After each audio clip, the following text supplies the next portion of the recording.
Está sendo esta unha semana trepidante en canto a anuncios económicos. O cumprimento do déficit segue detrás das últimas medidas. As comunidades que non cumpran poderán ser intervidas e os xestores que malgasten pode que teñan que enfrontarse mesmo a sancións penais.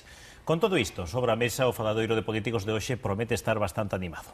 Antes, non obstante, facemos parada obrigada na que é, sen dúbida, unha das noticias indiscutibles desta semana, como é a morte de Manuel Fraga. Albert Losada, moi bons días, polo PSDG. Hola, bons días. Ana Pontón, polo BNG, moi bons días tamén. Bo día. Antonio Rodríguez Miranda, polo PPDG, moi bons días. E gracias aos tres por estar aquí con nos. A primeira cuestión, precisamente, comezábamos por aí, unha breve valoración quería que fixesen sobre a morte, o pasamento de Manuel Fraga, tanto política como persoal, se así o queren. Comezamos por Antonio Rodríguez Miranda. Pois mire, a verdade é que para nós estes días son días lóxicamente de tristeza. Entendo que como galegos, nomeadamente como membros da familia popular, foisenos un home moi importante porque foi un colaborador necesario para construir o actual Estado democrático español e desde logo foise un dos arquitectos, sin dúbida, da Galicia moderna. Polo tanto, pois é unha perda importante. Nos queremos agradecer durante todos estes días a gran cantidad de condolencias, por decirlo así, que se nos trasladou desde diferentes instancias como membro que era destacado e presidente fundador de don Manuel Fraga do Partido Popular, e agradecer mesmo a membros da Casa Real que tamén trasladaron ao Partido Popular pois o seu pesar por a perda de unha personalidade tan senlleira. Ana.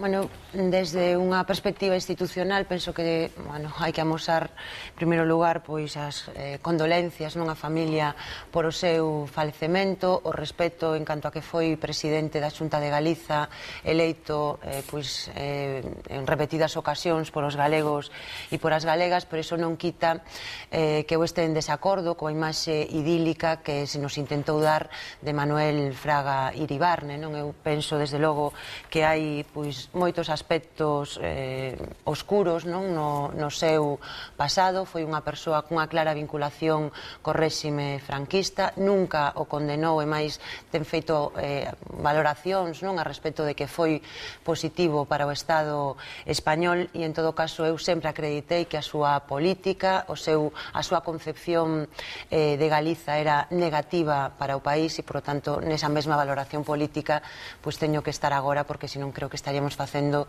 un exercicio de cinismo que a nada axudaría pois a clarificar unha figura que, bueno, creo que tuvo moitos apoios a nivel social, pero que tamén é evidente que tiña moitos detractores. A ver. Sí, bueno, en clave personal, por suposto, trasladar as condolencias á familia e tamén pois aos membros do Partido Popular. En termos políticos, pois indudablemente unha persoa como Manuel Fraga, unha vida política de 60 anos, indudablemente presenta luces e sombras. Desde logo, os socialistas nos quedamos neste momento cas luces e, efectivamente, hai dúas cuestións que, bueno, pois que Manuel Fraga foi capaz de facer. Unha delas foi arrastrar a dereita franquista hacia o constitucionalismo e a defensa do réxime democrático nuns anos difíciles e, por outro lado, pois indudablemente 16 anos de presidencia desta comunidade autónoma con maioría absoluta na que, bueno, pois desde a súa perspectiva sempre e entendendo pois un concepto de España que probablemente os socialistas non compartimos, pero digamos que tiña unha consideración e unha conciencia de Galicia que lamentablemente o responsable actual do goberno galego non ten. Moitas gracias por esa valoración. Lembro que mañá Manuel Fraga recibirá esa derradeira homenaxe na Catedral de Santiago. Imos xa con máis asuntos e metemos de cheo na política porque este martes reuníase o Consello de Política Fiscal e Financiera e as comunidades autónomas e o Goberno se daron un compromiso de Estado polo equilibrio orzamentario, un compromiso que prevé mesmo sancións para as comunidades que non cumpran e incluso a intervención do Estado das que teñan problemas moi agudos de liquidez. Ana Pontón, como valoran estas propostas e este acordo do Consello de Política Fiscal e Financiera? Ben, eu penso que en consonancia co que se analizaba comentábamos aquí a semana pasada, pois estamos vendo como se consolida un marco de centralización de competencias, de ataque e cuestionamento, pois no caso de Galiza, dunha autonomía fiscal que pois xa pois moi limitada, e en todo caso eu creo que o grave é que neste Consello de Política Fiscal a Xunta de Galiza non fixo os seus deberes. O noso país ten un problema grave de financiamento. Nos creemos que a clave para superar os problemas, moitos dos problemas que temos de financiamento de servizos no noso país, debería ser ir ao fondo da cuestión, pois que modificar un modelo de financiamento que discrimina a Galiza. Sería máis longo de explicar o que ten, e o que máis ben vemos é como a Xunta de Galiza renuncia á defensa dos intereses do noso país e o que é unha peza máis pois ao servizo do Partido Popular. En relación coas sancións, moi brevemente, a mí me parece que é unha medida demagóxica, unha medida que o que fai é descentrar a atención sobre a política de recortes que está levando adiante o Partido Popular, e en todo caso a pregunta que temos que facer desde o BNG é se Montoro vai aplicar ese mismo de medidas a empresas privadas, por exemplo, bancos que tuveron unha xestión irresponsável, que provocaron pois mesmo que tuveramos que destinarlle moitos fondos públicos para sanear as súas contas, non? Porque o que vimos durante estes 2 anos é como esos responsáveis, lonxe pois de, digamos, exixirse responsabilidades por a súa mala xestión, algúns mesmos foron premiados, como aquí no caso das Caixas, en que tiveron pois retiros multimillonarios. Abel Losada, vostede decía, con respecto a este Consello de Política Fiscal e Financiera, que pode ser unha solución a corto prazo, pero que non vai a ser que os galegos teñamos que acabar pagando o aeroporto de Castellón ou a estatua do señor Fabra. Sí, bueno, efectivamente, eu creo que as decisións deste Consello de Política Fiscal e Financiera é necesario para entender o proceso polo en relación co Real Decreto do 30 de decembro do ano pasado, un decreto cuns fortes recortes de gasto por parte do Goberno Central e tamén cun incremento impositivo moi notable. Un incremento impositivo claramente discriminatorio que afecta fundamentalmente ás rentas medias e baixas, que exclúe absolutamente o que é o imposto de sociedades e calquera tipo de imposición ás grandes fortunas, e que unido ese incremento impositivo, por lo tanto, diñeiro que os cidadáns temos que pagar, o recorte de gasto do Goberno Central, estamos falando aproximadamente dun efecto negativo sobre a actividade económica dun punto do Produto Interior Bruto. Bueno, neste contexto, un contexto no que efectivamente o Estado vai recibir fondos, pero son as autonomías as que se van a ver perxudicadas pola menor recaudación a causa da caída da actividade económica. Temos, como decía Ana antes, un proceso de recentralización pola vía financiera, sutil, pero un proceso de recentralización que, por certo, o Partido Popular viña anunciando. E neste contexto, efectivamente, o Consello de Política Fiscal e Financiera introduce uns elementos de liquidez coyuntural que a algunhas comunidades autónomas é imprescindible, o caso de Valencia é paradigmático desta situación, pero que vamos, digamos, a financiar de alguna maneira, porque, insisto, son fondos que hai que as comunidades teñen que financiar, que teñen que buscar fondos a súa vez para devolverlo ao Estado. Por lo tanto, ao final van a aparecer esos recortes nos servicios públicos das comunidades autónomas, e trata por igual o que é desigual. É dicir, en realidade, o señor Feijóo leva 3 anos aplicando recortes nos servicios públicos esenciais en Galicia, e agora, pois, efectivamente, os galegos vámonos a ver nos nosos impostos e na reducción de gasto do Goberno Central afectados na mesma medida que os cidadáns de Valencia ou de Murcia. Efectivamente, o que estamos indirectamente é pagando o aeroporto de Castellón, e eu creo que isto é profundamente injusto. Señor Rodríguez Miranda, a conselleira Elena Muñoz, que por certo foi elexida vicepresidenta dese Consello de Política Fiscal e Financiera, lembrou que Galicia figura entre as 6 comunidades que cumpriron co obxectivo de estabilidade de 2010. Eu que di a conselleira.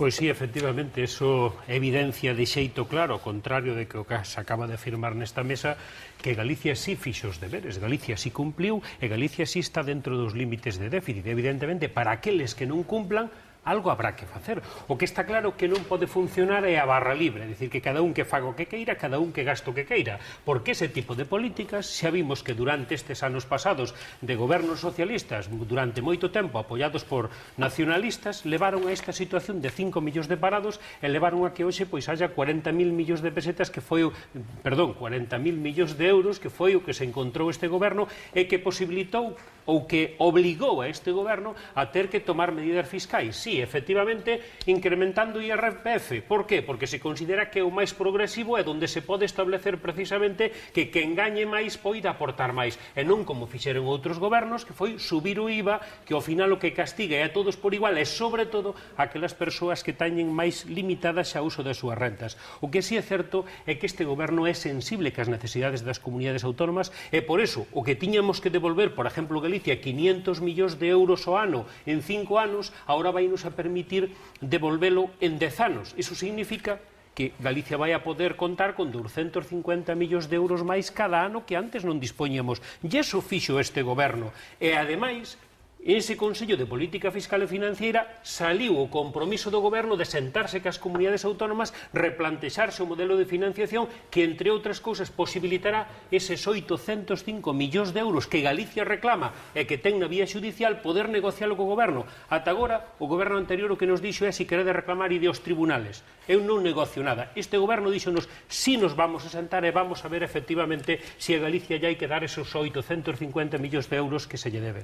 En todo caso, perdón, isto non é trasladar un pouco o panorama español o que xa se acordou en Europa, porque dende este semestre precisamente os gobernos, antes de aprobar os seus orzamentos nos parlamentos nacionais, teñen que mandar ese documento a Bruxelas para ver se o aproban. Iso non é un pouco trasladar esa política europea aquí ás comunidades autónomas? A cuestión é se estamos de acordo con esa política e con ese modelo económico, porque eu creo que o principal deber que ten un goberno é solucionarlle os problemas aos seus cidadáns, e o que estamos vendo é que as políticas de austeridade, de recorte do gasto público, o único que provocan é máis paro e acrecentar a crise económica. E para min ese é o debate de fondo, porque se Núñez Feijóo fora un gobernante eficaz, os teríamos menos para en Galiza, e, sin embargo, o resultado que temos da política de austeridade é que no noso país se destrúe moito máis emprego e estamos no ranking de destrucción de emprego en todo o Estado. E isto ten que ver con un plantexamento de tipo ideolóxico que propaga unha mentira. E agora, este tipo de teorías o que nos din é que a crise a provocou o elevado gasto público. Iso é falso. En Galiza temos un gasto público moito máis baixo do que teñen outros estados europeos. O nivel de débeda do Estado español ou da propia Galiza é moito máis baixo, por lo tanto, o problema non está situado aí. Eu creo que máis ben o problema está situado nun modelo económico desorbitado que permitiu que os bancos e as entidades financeiras marcaran as reglas de xogo, que lles permitiu especular cos aforros de moitas persoas que non se lles puxo o couto, e todo eso que, a base do problema que temos, entre outras cousas, neste momento non se lle quere poñer solución. A min tamén me chama moito a atención que as propostas que se fan tamén sexan demagóxicas, porque aquí o que se quere é consagrar un dogma e que o déficit en sí é malo. Eu creo que as contas teñen que ser axustadas, pero eu tamén defendo que un goberno ten que ter capacidade para poder administrar os seus recursos. E se algo había que penalizar, pois é o despilfarro. Eu non me fai falta ir a Valencia. Creo que temos en Galiza exemplos de despilfarro e de mala xestión, por certo, protagonizados polo Partido Popular. O BNG onte dixo, e mantemos, e vamos a levar o debate parlamentar, que non ten sentido seguir destinando fondos nun contexto como este á cidade da cultura. Sin embargo, o Partido Popular este ano prevé nada máis e nada menos que destinarlle 17 millóns de euros. Creo que ese tipo de xestión irresponsável sí debería de ter algún tipo de penalización e non criminalizar que un goberno poda endebedarse para facerlle frente aos problemas dunha sociedade. Déxeme introducir un tema que é relacionado con este, porque aínda estábamos dixerindo todo isto cando escoitamos a última proposta do ministro de Facenda, Cristóbal Montoro, é partidario de que os gobernantes, xestores políticos ou non, que contraian débedas impagables teñan consecuencias penais. Mesmo poderían chegar a penas de cárcere. Introduzco este tema para que podan tamén opinar sobre ele. Sí, bueno, hai unha cuestión primeiro en relación co que decía Antonio. Home, as rentas altas neste país todo o mundo sabe que non cotizan a través do IRPF. Cotizan ou ben a través das SICAV, das mecanismos precisamente para escapar á alta imposición e do imposto de sociedades. O sabe todo o mundo, e basta con ver a cotización media vía IRPF de empregados e de propietarios das empresas, que en moitos casos é máis baixa. Por lo tanto, ese pretendido reequilibrio da reforma do 30 de decembro é pura e simplemente falso. pura e simplemente falso en termos de redistribución da renda. E logo, bueno, efectivamente, está ben o de que Galicia vai contar con 250 millóns de euros máis. É unha pena que o día seguinte de saber isto, o señor Feijóo incremente o coste das guarderías aos cidadáns nun 20%, eso sí, no momento que dice que tamén as vai privatizar, que se dice un exercicio de favorecer claramente o interés público. As privatizo, pero antes, para privatizalas nunhas condicións boas, pois subo un 20% o coste aos cidadáns. E, bueno, a verdade é que o tema das responsabilidades penales dos cargos políticos, bueno, é unha ocurrencia do señor Montoro. Por certo, unha ocurrencia que o propio Partido Popular se encargou de desinflar ao longo do día, porque despois de salir el, saliu o portavoz do Partido Popular no Congreso dicindo que, matizando a cuestión, saliu o ministro José Manuel Soria dicindo que non estaba estudiando aplicalo nun plazo curto, e saliu o propio secretario de Estado de Administracións Públicas dicindo prácticamente, sin decirlo, porque ao final non se pode contradicir frontalmente o ministro, que isto non tiña ningún viso.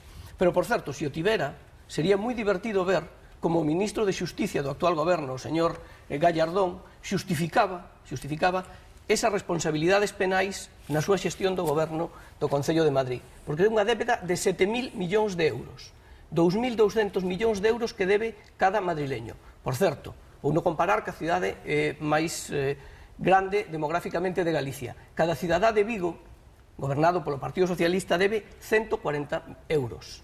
Por lo tanto, 2.200 fronte a 140. Eu creo que o Partido Popular que ten que facer é gobernar, que ten que facer é ter unha liña de goberno, ter un único discurso, e, bueno, ao Departamento de Publicidade e Propaganda, que lle deu resultado cando estaban na oposición, que vayan progresivamente pechando e vayan pasando a facer dun executivo de verdad.